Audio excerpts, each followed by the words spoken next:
Bonjour à tous et bienvenue sur la chaîne Grandir dans la foi. Je suis heureuse de vous retrouver une nouvelle fois. Pour ceux qui découvrent la chaîne, je suis Fausta Yengo. Toujours dans la lecture de l'évangile lucanien, suivi d'un petit partage, nous poursuivons cette semaine avec les versets 14 à 30 du chapitre 4. Depuis le chapitre 1 de l'évangile selon Luc, au passage que nous nous apprêtons à lire, nous avons traversé les récits de l'enfance de Jésus, lequel a été ensuite baptisé, puis conduit dans le désert par le Saint-Esprit pour y être tenté par le diable. Victorieux de cet épisode dans le désert, les versets 14 à 30 du chapitre 4 de Luc que nous allons lire vont maintenant nous narrer le début de la mission salvifique du Christ. Amen. Pour ce faire, nous sommes en Galilée, au nord d'Israël. Découvrons maintenant le texte en ouvrant nos Bibles et en prenant donc Luc 4, les versets 14 à 30. Jésus, revêtu de la puissance de l'Esprit, retourna en Galilée et sa réputation gagna toute la région. Il enseignait dans les synagogues et tous lui rendaient gloire. Jésus se rendit à Nazareth, où il avait été élevé. Et conformément à son habitude, il entra dans la synagogue le jour du sabbat. Il se leva pour faire la lecture et on lui remit le livre du prophète Ésaïe. Il le déroula et trouva l'endroit où il était écrit « L'Esprit du Seigneur est sur moi, parce qu'il m'a consacré par onction pour annoncer la bonne nouvelle aux pauvres.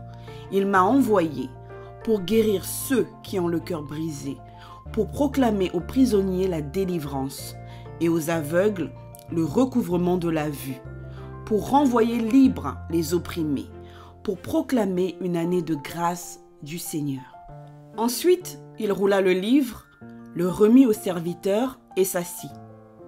Tous ceux qui se trouvaient dans la synagogue avaient les regards fixés sur lui. Alors il commença à leur dire « Aujourd'hui, cette parole de l'Écriture que vous venez d'entendre est accomplie. » Tous lui rendaient témoignage. Ils étaient étonnés des paroles de grâce qui sortaient de sa bouche. Et ils disaient, « N'est-ce pas le fils de Joseph ?»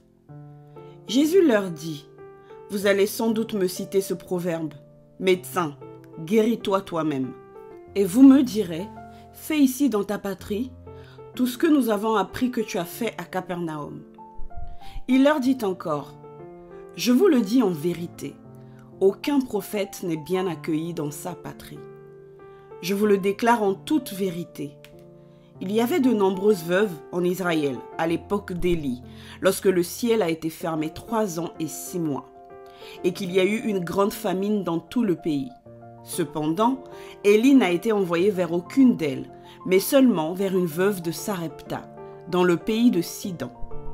Il y avait aussi de nombreux lépreux en Israël à l'époque du prophète Élisée, et cependant, aucun d'eux n'a été purifié, mais seulement Naaman le Syrien.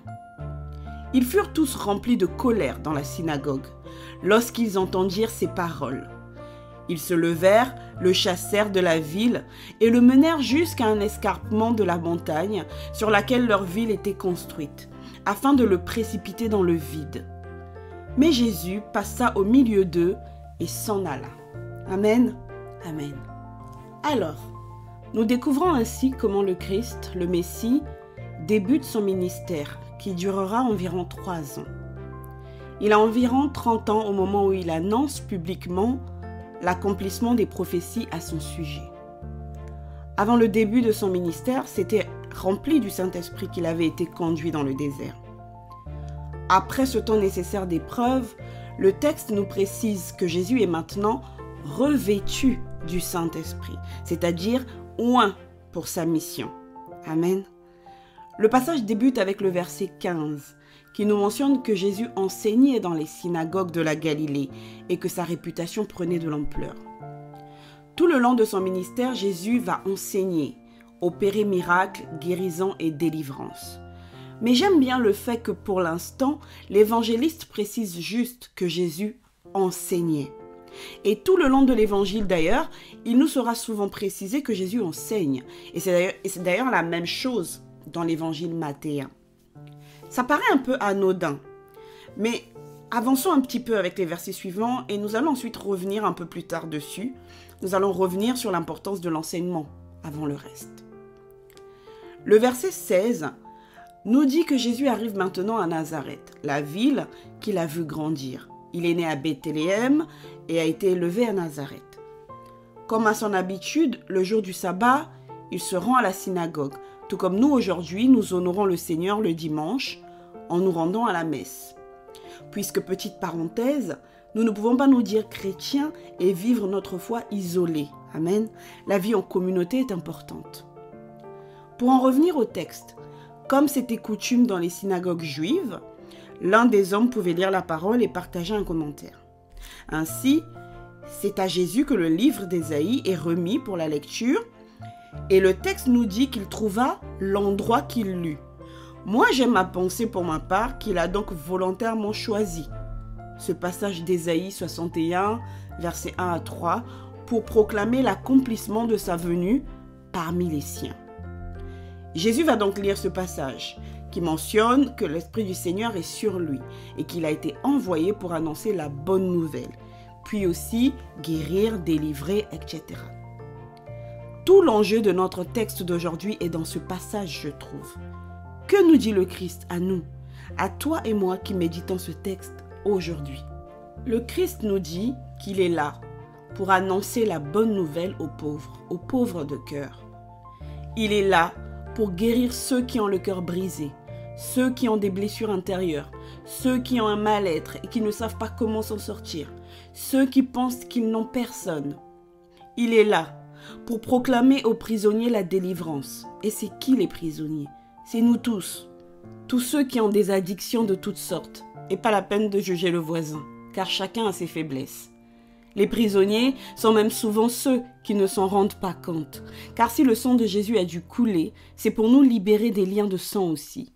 Et nous ne savons pas ce qui a été sacrifié, par exemple, 2 ou 3 générations au-dessus de nous. N'oublions pas que la parole de Dieu nous dit que Dieu punit la faute des pères sur les enfants et les enfants de leurs enfants jusqu'à la 3e, voire la 4e génération. J'ouvre très rapidement une petite parenthèse ici pour vous parler des cycles de famille. Il faut parfois observer dans nos familles, depuis les grands-parents ou même les arrière-grands-parents par exemple, jusqu'à nous, qu'est-ce qui se répète souvent? Car de génération en génération, les liens de sang peuvent faire des dégâts.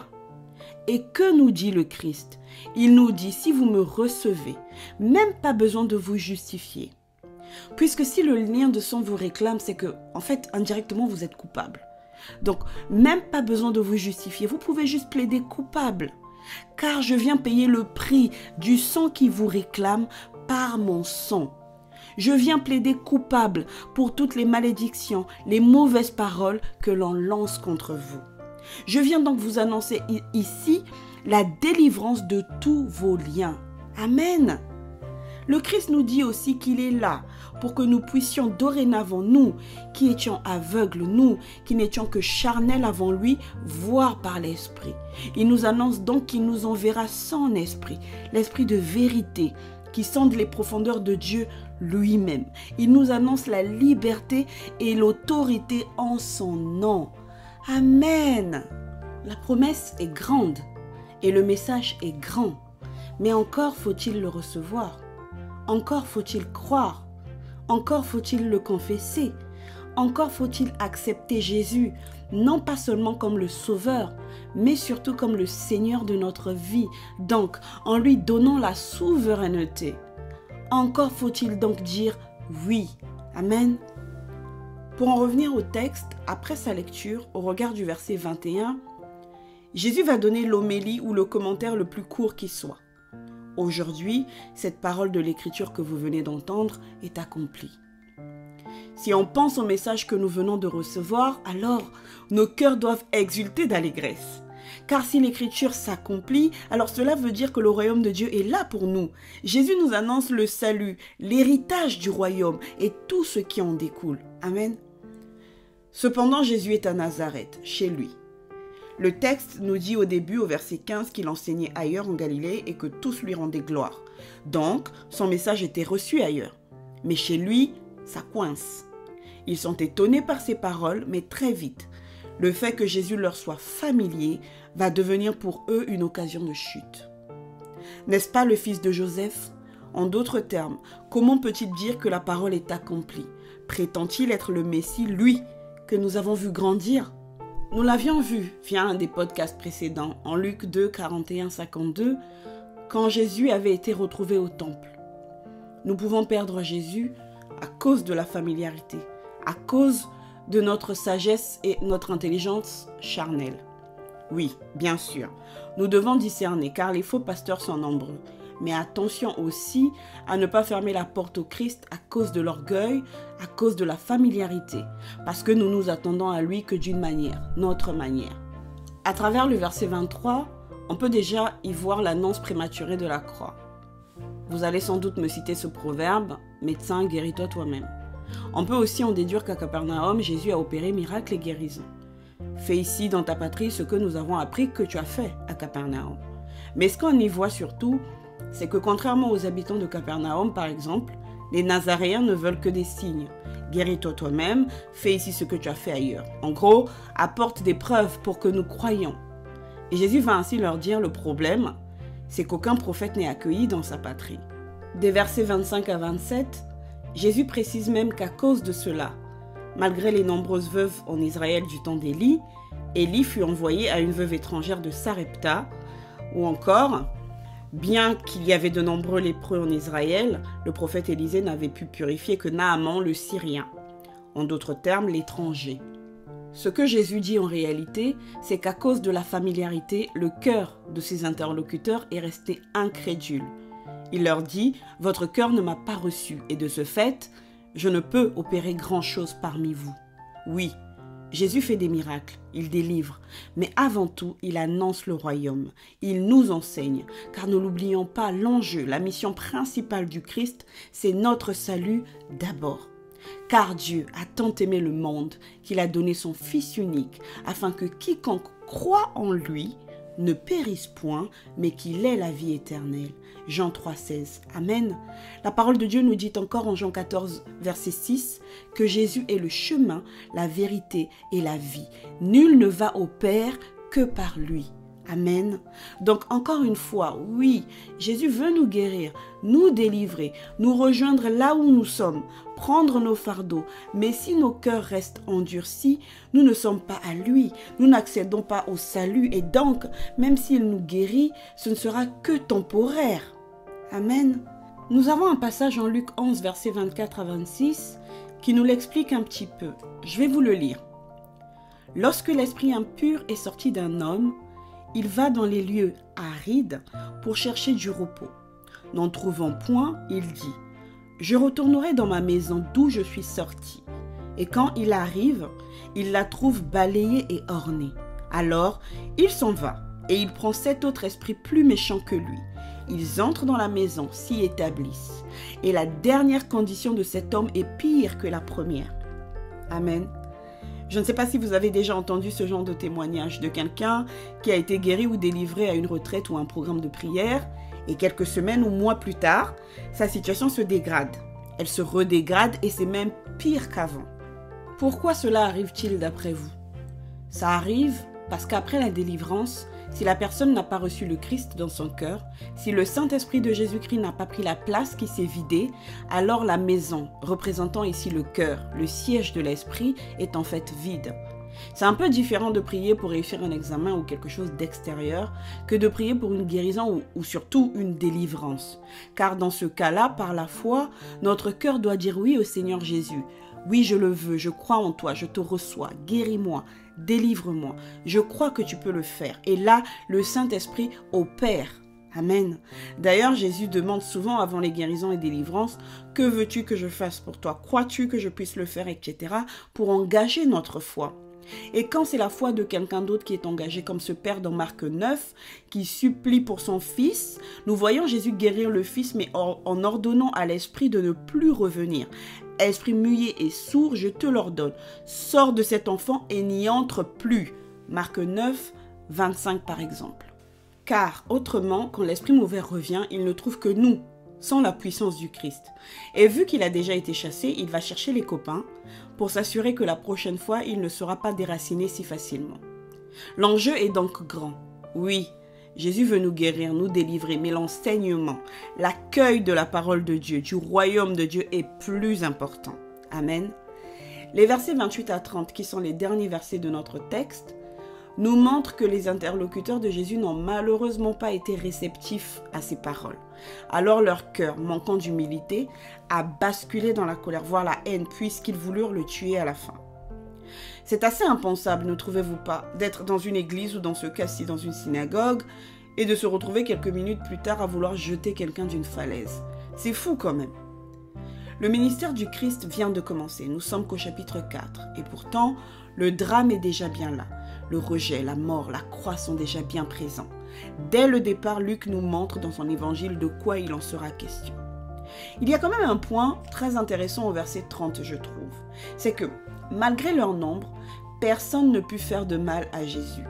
Tout comme dans le désert, le diable pouvait le tenter, mais en réalité, il ne pouvait rien contre lui. Alors, Jésus sans violence passa au milieu d'eux et s'en alla, tout simplement. Amen. Il en est de même pour nous aussi. Il y a des batailles et il y en aura encore. Mais en réalité, si nous gardons notre paix, tant que Dieu ne le permet pas, il ne peut rien nous arriver. Amen. C'est facile à dire, je sais. Pas évident de garder son calme quand on se fait insulter. Pas évident de ne pas basculer dans l'orgueil quand on nous diminue. Pas évident de garder la foi quand nous traversons des épreuves et quand on a l'impression que Dieu est silencieux. Avez-vous déjà été perturbé par des nuits de la foi? Aïe, qu'est-ce que c'est dur ça. Ces moments où on crie à Dieu, mais c'est comme s'il n'était pas là. Ces moments de transition où hier vous étiez un bébé spirituel. Toutes vos prières, au bout d'un petit programme de prière, marchaient. Et là, comme un basculement, ça ne marche plus. Vous jeûnez, vous priez, vous cherchez la solution, mais rien. C'est difficile parce que le basculement arrive d'un coup. Ce n'est pas qu'il ne nous exauce plus. C'est qu'il veut nous apprendre à marcher par la foi et non plus par la vue. Mais des fois, ça prend du temps de comprendre ça, que Dieu nous appelle à grandir. Dieu ne veut plus que nous soyons un bébé spirituel et donc il se tait. Plus de signes, plus de réactions apparentes. Et il ne vous pose plus qu'une seule question. Vas-tu demeurer? Vas-tu rester? Vas-tu continuer à me chercher si je te prive de ma faveur pour un peu de temps? Si je laisse tout le monde te critiquer, t'accuser, que vas-tu faire? Auras-tu toujours besoin de signes pour croire que je suis avec toi? Car si tu ne passes pas cette épreuve, alors ça va être compliqué pour moi de t'envoyer servir le royaume. Parce qu'il faudra que tu tiennes ferme. Il faudra que tu mettes ton armure. Et ça, ce n'est pas pour les bébés. Amen. Alors oui, je suis désolée de te le dire, mon frère, ma soeur. Suivre le Christ, ce ne sera pas toujours facile. Mais retiens que si tu gardes ton cœur vers Dieu, tourné vers lui, il ne te décevra pas. À un moment ou un autre, il te rattrapera. D'ailleurs, la parole de Dieu nous dit que tout concourt au bien de ceux qui aiment Dieu. Amen. La nuit finit toujours par passer et le royaume que nous servons est plus grand que nos souffrances actuelles. Amen. Prions donc pour que Dieu nous fortifie. Prions les uns pour les autres, car à un moment ou à un autre, c'est dur pour nous tous. Prions afin de laisser Dieu nous transformer. Prions afin d'apprendre à nous maîtriser, apprendre à dire non pour rester dans la volonté de Dieu, afin de savoir quand ce qui nous paraît être une bénédiction vient bien de Dieu et non pas un miroir que Satan nous met sous les yeux. Prions afin d'avancer sur un chemin où le diable n'aura plus accès à nos vies. Prions pour persévérer. Amen. Nous avons dit beaucoup de choses, les amis. Que pouvons-nous retenir de tout cela? Le point le plus important, je dirais, vous l'aurez sans doute compris, c'est la parole de Dieu. Le Christ veut nous enseigner et il le fait à travers sa parole. D'ailleurs, nous remarquons que plus nous lisons la parole de Dieu, plus il nous est facile de prier avec foi et autorité. Notre relation avec le Christ étant ce qui est plus important, la parole de Dieu nous permet d'apprendre ce que le Christ attend de nous et surtout ce qu'il nous donne quand nous devenons membres de son corps. Amen. Pour ce faire, je vais vous lire Jean 15, les versets 1 à 8. Un passage qui résume assez bien ce message, je trouve. Moi, je suis la vraie vigne et mon Père est le vigneron. Tout sarment qui est en moi, mais qui ne porte pas de fruit, mon Père l'enlève. Tout sarment qui porte du fruit, Il le purifie en le taillant pour qu'il en porte davantage. Mais vous, déjà vous voici purifiés grâce à la parole que je vous ai dite. Demeurez en moi comme moi en vous. De même que le sarment ne peut pas porter de fruits par lui-même s'il ne demeure pas sur la vigne, de même vous non plus, si vous ne demeurez pas en moi. Moi, je suis la vigne et vous les sarments. Celui qui demeure en moi et en qui je demeure, celui-là porte beaucoup de fruits, car en dehors de moi, vous ne pouvez rien faire. Si quelqu'un ne demeure pas en moi, il est comme le sarment jeté dehors et il se dessèche. Les sarments secs, on les ramasse, on les jette au feu et ils brûlent. Si vous demeurez en moi et que mes paroles demeurent en vous, demandez tout ce que vous voulez et cela se réalisera pour vous. Ce qui fait la gloire de mon Père, c'est que vous portiez beaucoup de fruits et que vous soyez pour moi des disciples. Amen. Je pense que tout est dit. Retenons donc que nous devons aspirer à lire la parole de Dieu, à nous laisser enseigner pour faire grandir notre foi et pour demeurer en Jésus-Christ. Demandons au Saint-Esprit la grâce de passer plus de temps avec le Seigneur, la grâce de ne pas devenir trop familier avec le Christ, de peur de le perdre. Et pour finir, que le Saint-Esprit nous aide à nous laisser réprimander par le Seigneur quand il faut, car Dieu est un Père. Alors il éduque ses enfants quand il faut. Hébreux 12, versets 6 à 7. Amen. Je vais juste vous proposer avant de finir une petite prière. Prions. Seigneur, voici mon cœur. Je m'approche de toi afin de me laisser transformer et enseigner par toi. Je réalise que dans ce cheminement, tu vas peut-être me réprimander, me faire prendre conscience que mon caractère est à travailler sur certains points.